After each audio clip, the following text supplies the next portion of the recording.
going to be looking at finding angle measures in a rectangle. So looking at problem 1, I want to find the missing angle measures. And so I see I have this 35 given to me, but I want to find 1, 3, 4, and 2. Measure of angle 1, that one's pretty simple. All angles in a rectangle are 90 degrees, so that means that the measure of angle 1 is equal to 90 degrees. Could have also done that opposite angles are congruent, have a right angle over here, so that means that that's 90. To find the measure of angle 2, I have this 35. I want to find the rest of the angle. Because I know that this whole angle is equal to 90 degrees, to find measure of angle 2, I can do measure of angle 2 plus 35 equals 90, because I know the whole angle is equal to 90 degrees. And so then I'll subtract 35 from both sides. And to get that the measure of angle 2 is equal to 55 degrees.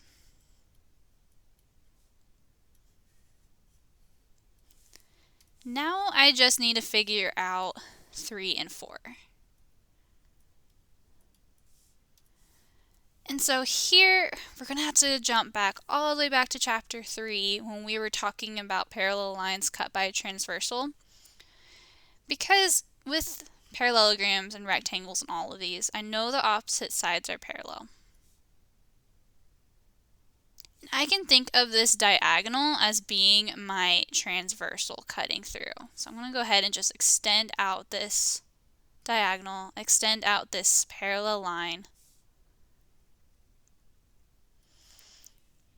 And now I see that I really have alternate interior angles. And if you remember back to chapter 3, we learned that alternate interior angles are congruent. So that means this 35, its alternate interior angle is 4. So that means that this is 35 as well. This 55, measure of angle 3 is also 55.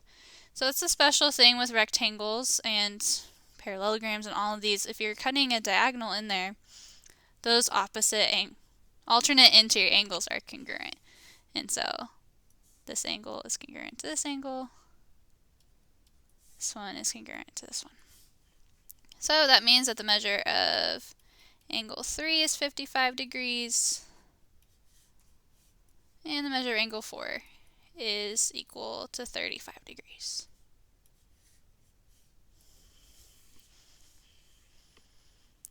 Okay, so number 2, I now have 2 diagonals going in there. So this one looks a little bit more complicated, but we're just going to take it bit by bit. So I want to go back to my theorem here and just make some observations on this picture. So we know the diagonals are congruent. We also know from parallelograms that the diagonals bisect each other. So I really have 4 congruent sides here. And so now when I am looking at this, I actually have 4 isosceles triangles. So if I look at this one, this is really an isosceles triangle. And so if you remember back to chapter 5, we learned that isosceles triangles, their base angles are congruent. So that means that this angle is congruent to this angle. And so same thing here. This angle is congruent to this angle. And so on. So we're going to need to use that when we're doing this next problem. And remember our alternate interior angles as well.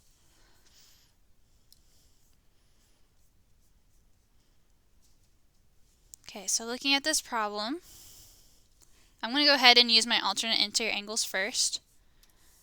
For angle 3, I see that this 33 here, these 2 are alternate interior angles, so that means that angle 3 is also 33 degrees.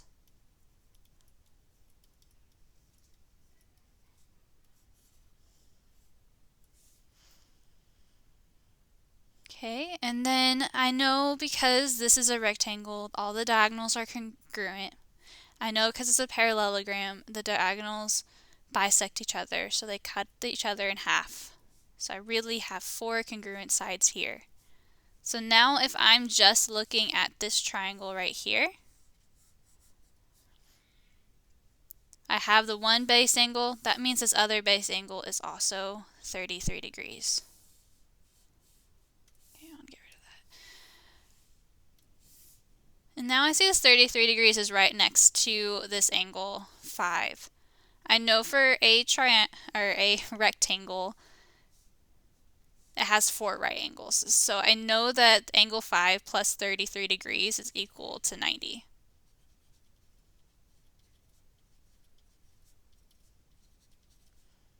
Now solving that for angle 5, I'm going to subtract 33 from both sides. And I get 57 degrees.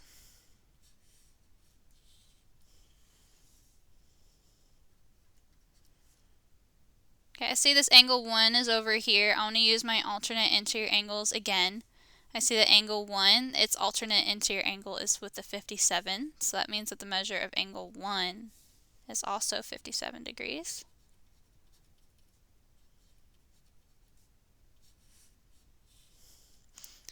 Now I just have 2 and 4 to find.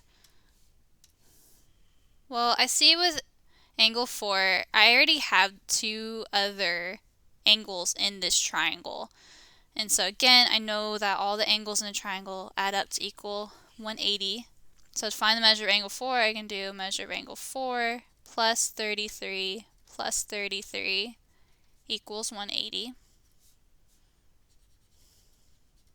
Well, 33 plus 33, I get 66. And then I'm going to subtract 66 from both sides.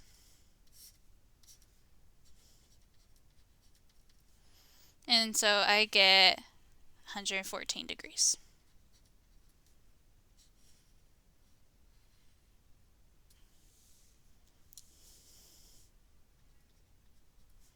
But now I need to find the measure of angle 2.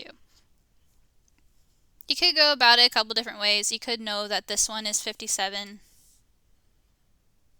because of the base angles. Add those up, so that equals 180. You can do it that way. Or you can know because these make a linear pair, 114 plus the measure of angle 2 is going to equal 180. So I'm going to go ahead and do that.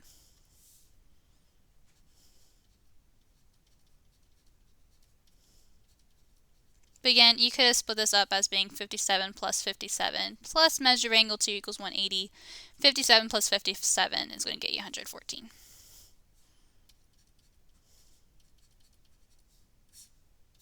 So I get the measure of angle 2 is equal to 66 degrees.